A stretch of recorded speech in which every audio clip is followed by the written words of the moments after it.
Alinsunod na rin sa direktiba ni Pangulong Ferdinand R. Marcos Jr. na tutukan ang paghahatid ng dekalidad na serbisyong medikal para sa lahat ng Pilipino. Mas pinalawak ng Philippine Health Insurance Corporation o PhilHealth ang mga benepisyo nito para sa mga miyembro nito. Narito ang report. Lahat po tayo ay miyembro ng PhilHealth. Pinataas at pinaganda na rin natin ang mga benepisyo, lalo na para sa mga karamdaman na laganap dito sa ating bansa.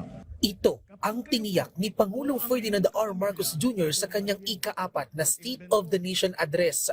Base na rin sa mandato ng kanyang administrasyon na tutukan ang paghahatid ng dekalidad na serbisyong medikal sa lahat ng Pilipino. Dahil dyan, pinalawig pa ng Philippine Health Insurance Corporation o PhilHealth ang kanilang mga benepisyo. Bukod sa pagpapalakas ng primary care na konsulta, sakop na rin nila ang Outpatient Emergency Care Benefit Package. Tinaasan ang benefit package para sa acute myocardial infarction o sakit sa puso. Mula sa dating 30,000 pesos sa gamutan, itinaas ito sa 130,000 pesos. Para naman sa angioplasty, pinalawak pa ito sa 530,000 pesos mula sa 30,000 pesos. Nariyan din ang cardiac rehabilitation na nasa 66,000 pesos.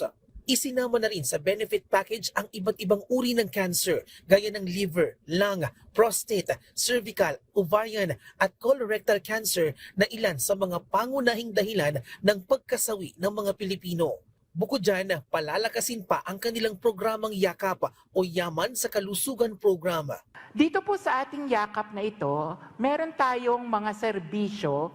Una, libreng konsultasyon at saka check-up. Pangalawa, meron po itong kasama na 13 laboratorio na libreng makukuha rin. Kasama po dyan yung mga examination sa dugo, x-ray, ECG, pati po yung mga examination sa taba ng dugo, creatinine, sa ihi. At kung kinakailangan, meron pong libreng 21 drugs na ibinibigay para sa ating lahat ng miyembro. Samantala, itinaas pa sa 2.1 million pesos ang kidney transplant benefit mula sa dating 600,000 pesos.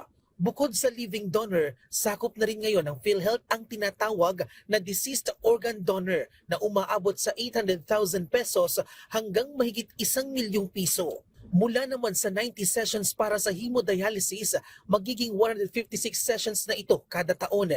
Ang dating 260,000 pesos, ngayon ay nasa 1.2 million pesos ang benepisyo para sa peritoneal dialysis.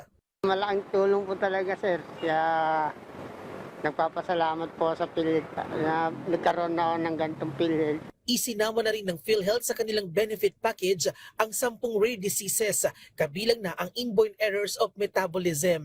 Samantala, bagamat zero subsidy ngayong 2025, tiniyak naman ng PhilHealth na may sapat pa rin silang pondo para ipagpatuloy ang kanilang mga serbisyo, alinsunod na rin sa umiiral na Universal Healthcare Law.